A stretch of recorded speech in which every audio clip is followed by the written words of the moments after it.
ओम शांति। 15 नवंबर 2024 की साकार मधुर मुरली है।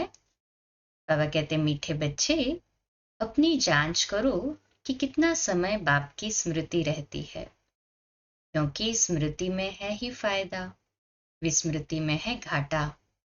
प्रश्न: इस पाप आत्माओं की दुनिया में कौन सी बात बिल्कुल संभव है और क्यों? उत्तर: यहाँ कोई कहे हम पुण्य आत्मा हैं, ये बिल्कुल असंभव है, क्योंकि दुनिया ही कलयुगी तमो प्रधान है। मनुष्य जिसको पुण्य का काम समझते हैं वह भी पाप हो जाता है, क्योंकि हर कर्म विकारों के वश हो करते हैं। ओम शांति। ये तो बच्चे समझते होंगे हम अभी ब्रह्मा के बच्चे, ब्रह्मा कुमार कुमारियां हैं, फिर बाद में होते हैं देवी देवता। ये तो तुम ही समझते हो, दूसरा कोई नहीं समझते। तुम जानते हम ब्रह्मा कुमार कुमारियां बेहद की पढ़ाई पढ़ रहे हैं, 84 जन्मों की पढ़ाई भी पढ़ते, सृष्टि चक्र की पढ़ाई भी पढ़ते। फिर तुमको ये शिक्षा मिलती है कि पवित्र बनना है। यहाँ बैठे तुम बच्चे बाप को याद तो जरूर करते हो पावन बनने के लिए। अपने दिल से पूछो, सच सच हम बाप की याद में बैठे थे या माया रावण बुद्धि को और तरफ ले गई? बाप ने कहा है माम एकम याद करो तो पाप कटे। अब अपने से पूछना है, हम बाबा की याद में रहे या बुद्धि कहाँ चली गई? स्मृति रहनी चाहिए। कितना समय हम बाबा की याद में रहे, कितना समय हमारी बुद्धि कहाँ कहाँ गई? अपनी अवस्था को देखो। जितना टाइम बाप को याद करेंगे उससे ही पावन बनेंगे। जमा और ना का भी पोता मेल रखना है।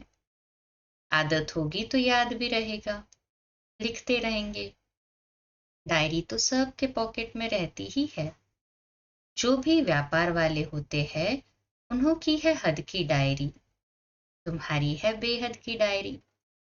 तो तुमको अपना चार्ट नोट करना है। बाप का फरमान है धंधा आदि सब कुछ करो, परंतु कुछ समय निकाल मेरे को याद करो। अपने पोता मेल को देख, फायदा बढ़ाते जाओ, घाटा न डालो।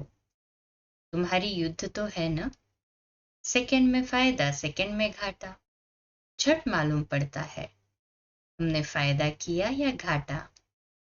तुम व्यापारी हो ना, कोई विरला ये व्यापार करे। स्मृति से है फायदा, विस्मृति से है घाटा। ये अपनी जांच करनी है। जिनको ऊंच पद पाना है उनको तो आना रहता, उनको तो ओना रहता है, खुशी रहती है ना। और ये एक ओना अर्थात की लगन रहती है कि मुझे पुरुषार्थ करना है। देखिए, हाँ बाबा कहते हैं जिनको ऊंच पद पाना है उनको तो ओना रहता है। देखिए हम कितना समय विस्मृति में रहे। ये तो तुम बच्चे जानते हो, हम सब आत्माओं का बाप पतित पावन है। हम असुल आत्माएं हैं, अपने घर से यहाँ आए हैं। ये शरीर लेकर पाठ बजाते हैं। शरीर विनाशी है, आत्मा अविनाशी है। संस्कार भी आत्मा में रहते हैं। बाबा पूछते हैं, हे आत्मा याद करो, इस जन्म के छोटेपन में कोई उल्टा काम तो नहीं किया है? याद करो। 3-4 वर्ष से लेकर याद तो रहती है, हमने छोटेपन में कैसे बिताया है, क्या क्या किया है। कोई भी बात दिल अंदर खाती तो नहीं है, याद करो। सतयुग में पाप कर्म होते ही नहीं तो पूछने की बात नहीं रहती। यहाँ तो पाप होते ही है। मनुष्य जिसको पुण्य का काम समझते हैं वह भी पाप ही है। यह है ही पाप आत्माओं की दुनिया। तुम्हारी लेन देन भी है पाप आत्माओं से। पुण्य आत्मा यहाँ है ही नहीं। पुण्य आत्माओं की दुनिया में फिर एक भी पाप आत्मा नहीं। पाप आत्माओं की दुनिया में एक भी पुण्य आत्मा नहीं हो सकती। जिन गुरुओं के चरणों में गिरते हैं वह भी कोई पुण्य आत्मा नहीं है। ये तो है ही कलयुग, सो भी तमो प्रधान। तो इसमें कोई पुण्य आत्मा होना ही असंभव है। पुण्य आत्मा बनने लिए ही बाप को बुलाते हैं कि आकर हमको पावन आत्मा बनाओ।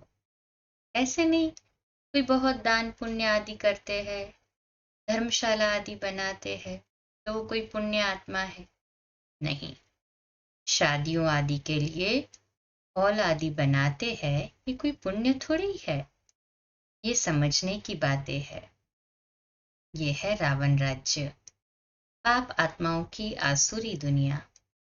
इन बातों को सिवाय तुम्हारे और कोई नहीं जानते। रावण भल है परंतु उनको पहचानते थोड़ी है। शिव का चित्र भी है परंतु पहचानते नहीं है। बड़े बड़े शिवलिंग आदि बनाते हैं फिर भी कह देते नाम रूप से न्यारा है, सर्वव्यापी है। इसलिए बाप ने कहा है यदा यदा ही धर्मस्य ग्लानिर्भवति भारत, अर्थात भारत में ही शिव बाबा की ग्लानि होती है। जो बाप तुमको विश्व का मालिक बनाते हैं, तुम मनुष्य मत पर चल उनकी कितनी ग्लानि करते हो। वंडर है ना ये भी। मनुष्य मत और ईश्वरीय मत का किताब भी है ना। ये तो तुम ही जानते हो और समझते हो। हम श्रीमत पर देवता बनते हैं, रावण मत पर फिर आसुरी मनुष्य बन जाते हैं। मनुष्य मत को आसुरी मत कहा जाएगा। आसुरी कर्तव्य ही करते रहते हैं। मूल बात ईश्वर को सर्वव्यापी कह देते। कच्छ अवतार मच्छ अवतार तो कितने आसुरी छीछी बन गए हैं। तुम्हारी आत्मा कच्छ मच्छ अवतार नहीं लेती, मनुष्य तन में ही आती है। अभी तुम समझते हो हम कोई कच्छ मच्छ थोड़े ही बनते हैं, 84 लाख योनि थोड़े ही लेते हैं। अभी तुमको बाप ही श्रीमत अभी तुमको बाप की श्रीमत मिलती है। बच्चे तुम 84 जन्म लेते हो। 84 और 84 लाख का क्या परसेंटेज देखेंगे? झूठ तो पूरा झूठ, सच की रत्ती नहीं। इनका भी अर्थ समझना चाहिए। भारत का हाल देखो क्या है। भारत सचखंड था जिसको हेवन ही कहा जाता था। आधा कल्प है राम राज्य, आधा कल्प है रावण राज्य। रावण राज्य को आसुरी संप्रदाय कहेंगे। कितना कड़ा अक्षर है। आधा कल्प देवताओं का राज्य चलता है। बाप ने समझाया है Lakshmi Narayan the first, the second, the third कहा जाता है। ऐसे एडवर्ड फर्स्ट सेकेंड होता है ना। पहली पीढ़ी फिर दूसरी पीढ़ी ऐसे चलती है। तुम्हारा भी पहले होता है सूर्यवंशी राज्य, फिर चंद्रवंशी। बाप ने आकर ड्रामा का राज भी अच्छी रीति समझाया है। तुम्हारे शास्त्रों में ये बातें नहीं थी। कोई कोई शास्त्रों में थोड़ी लकीरें लगाई हुई है, परंतु उस समय जिन्होंने पुस्तक बनाए हैं उन्होंने कुछ समझा नहीं है। बाबा भी जब बनारस गए थे उस समय ये दुनिया अच्छी नहीं लगती थी। वहां सारी दीवारों पर लकीर बैठ लगाते थे। बाप ये सब कराते थे, परंतु हम तो उस समय बच्चे थे ना, पूरा समझ में नहीं आता था। बस कोई है जो हमसे ये कराता है। ब्रह्मा बाबा भी उस समय इतना नहीं समझते थे। ब्रह्मा बाबा ने विनाश देखा तो अंदर में खुशी भी थी। रात को सोते थे तो भी जैसे उड़ते रहते थे, परंतु कुछ समझ में नहीं आता था। ऐसे ऐसे लकीरें खींचते रहते थे। कोई ताकत है जिसने प्रवेश किया है। हम वंडर खाते हैं। पहले तो धंधा आदि करते थे, फिर क्या हुआ? कोई को देखते थे और झट ध्यान में चले जाते थे। कहता था ये क्या होता है, जिसको देखता हूं उनकी आंखें बंद हो जाती है। पूछते थे क्या देखा, तो कहते थे वैकुंठ देखा, कृष्ण देखा। ये भी सब समझने की बातें हुई ना। इसलिए सब कुछ छोड़कर बनारस चले गए समझने लिए। सारा दिन बैठा रहता था, पेंसिल और दीवार और कोई धंधा ही नहीं। बेबी था ना, तो ऐसे ऐसे जब देखा तो समझा अब ये कुछ करना नहीं है, धंधा आदि छोड़ना पड़ेगा। खुशी थी ये गदाई छोड़नी है। रावण राज्य है ना, रावण पर गधे का शीश दिखाते हैं ना, तो ख्याल हुआ ये राजा ही नहीं है, गधा ही है। गधा घड़ी घड़ी मिट्टी में लथेड़ कर धोबी के कपड़े सब खराब कर देता है। बाप भी कहते हैं तुम क्या थे, अब तुम्हारी क्या अवस्था हो गई है। ये बाप ही बैठ समझाते हैं और ये दादा भी समझाते हैं, दोनों का चलता रहता है। ज्ञान में जो अच्छी रीति समझाते हैं वह तीखे कहेंगे। नंबरवार तो है ना, तुम बच्चे भी समझाते हो कि राजधानी स्थापन हो रही है, जरूर नंबरवार पद पाएंगे। आत्मा ही अपना पाठ कल्प कल्प बजाती है, सब एक समान ज्ञान नहीं उठाएंगे। ये स्थापना ही वंडरफुल है, दूसरे को स्थापना का ज्ञान थोड़े ही देते हैं। समझो सिख धर्म की स्थापना हुई, शुद्ध आत्मा ने प्रवेश किया, कुछ समय के बाद सिख धर्म की स्थापना हुई। उनका हेड कौन? गुरु नानक। उसने आकर जप साहिब बनाया। पहले तो नई आत्माएं ही होंगी, क्योंकि पवित्र आत्मा होती है। पवित्र को महान आत्मा कहते हैं। सुप्रीम तो एक बाप को कहा जाता है, वह भी धर्म स्थापना करते हैं तो महान कहेंगे ना। परंतु नंबरवार पीछे पीछे आते हैं। 500 वर्ष पहले एक आत्मा आई, आकर सिख धर्म स्थापन किया। उस समय ग्रंथ कहाँ से आएगा? जरूर सुखमनी जप साहिब आदि बाद में बनाए होंगे ना। क्या शिक्षा देते हैं? उमंग आता है तो बाप की बैठ महिमा करते हैं। बाकी ये पुस्तक आदि तो बाद में बनते हैं, जब बहुत हो। पढ़ने वाले भी चाहिए ना। सबके शास्त्र पीछे बने होंगे। जब दिमाग शुरू हो तब शास्त्र पढ़े, ज्ञान चाहिए ना। पहले सतो प्रधान होंगे, फिर सतो रजो तमो में आते हैं। जब बहुत वृद्धि हो तब महिमा हो और शास्त्र आदि बने, नहीं तो वृद्धि कौन करे? फॉलोअर्स बने ना। सिख धर्म की आत्माएं आवे जो आकर फॉलो करे, उसमें बहुत टाइम चाहिए। नई आत्मा जो आती है उनको दुख तो हो नहीं सकता, लॉ नहीं कहता। आत्मा सतो प्रधान से सतो रजो तमो में आवे तब दुख हो, लॉ भी है ना।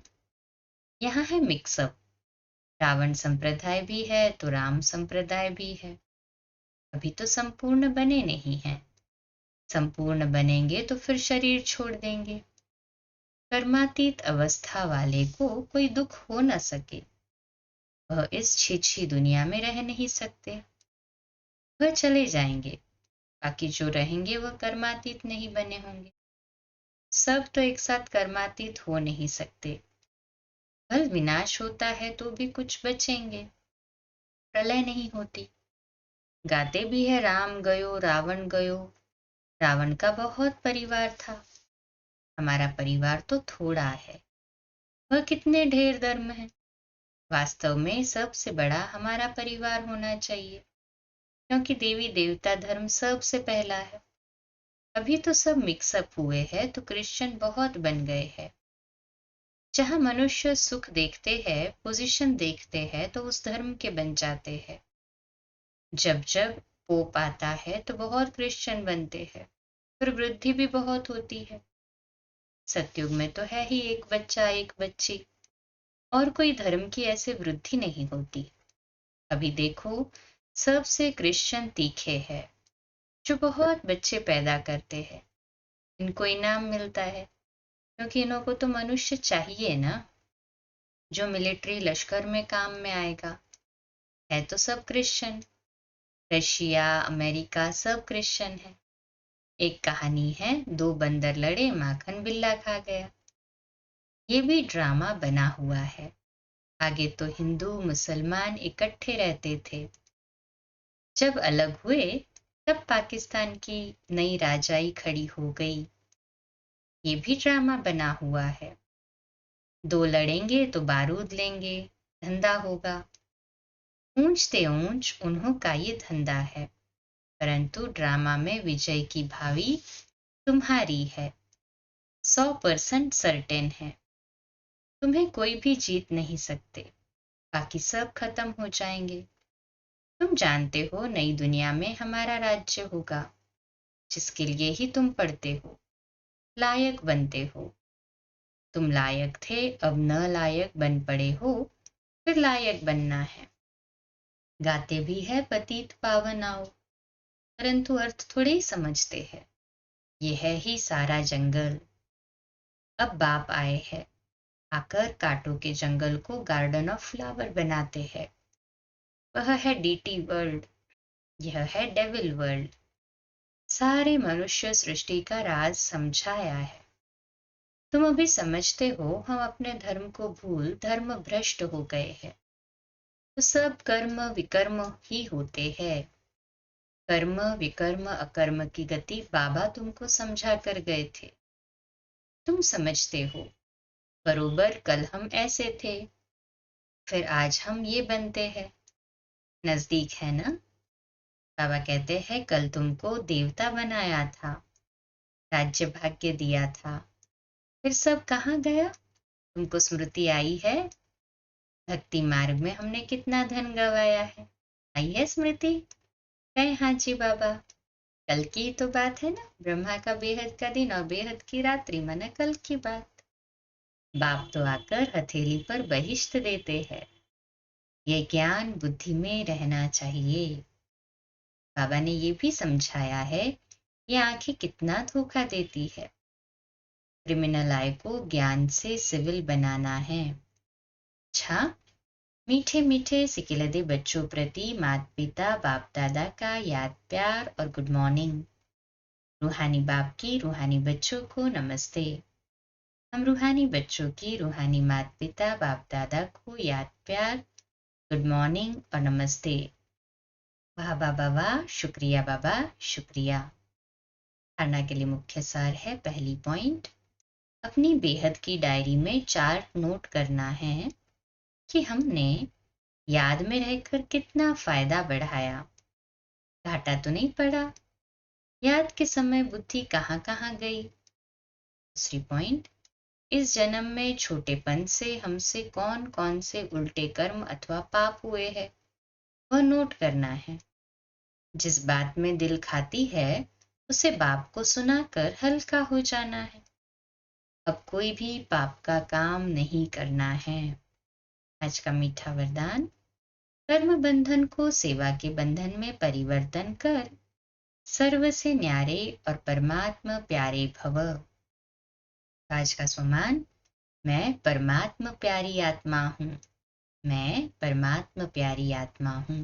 विश्लेषण, परमात्मा प्यार ब्राह्मण जीवन का आधार है ना। सभी का परमात्मा से प्यार, दिल से कहे हाँ जी बाबा। लेकिन वह तब मिलेगा जब न्यारे बनेंगे। अगर प्रवृत्ति में रहते हो तो सेवा के लिए रहते हो। कभी भी ये नहीं समझो कि हिसाब किताब है, कर्म बंधन है, लेकिन सेवा है। सेवा के बंधन में बंधने से कर्म बंधन खत्म हो जाता है। सेवा भाव नहीं तो कर्म बंधन खींचता है। जहाँ कर्म बंधन है वहां दुख की लहर है। सेवा के बंधन में खुशी है, इसलिए कर्म बंधन को सेवा के बंधन में परिवर्तन कर न्यारे प्यारे रहो तो परमात्मा प्यारे बन जाएंगे। स्लोगन है, श्रेष्ठ आत्मा वह है जो स्वस्थिति द्वारा परिस्थिति को पार कर सके। अच्छा, अव्यक्त इशारा है जैसे आजकल के जमाने में पैर के नीचे पहिए लगाकर दौड़ते हैं, स्केटिंग कहते हैं ना उसे। वो कितने हल्के होते हैं, उनकी रफ्तार तेज हो जाती है।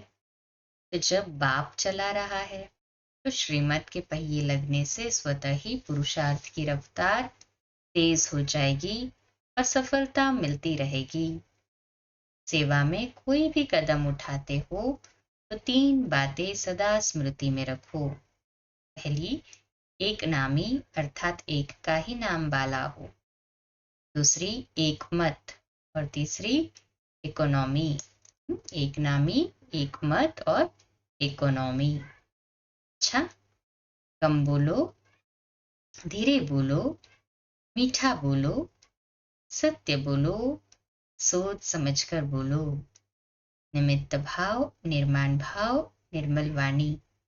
आज का नया दिन आप सभी को मुबारक हो, मुबारक हो, मुबारक हो। शुभ दिवस। ओम शांति।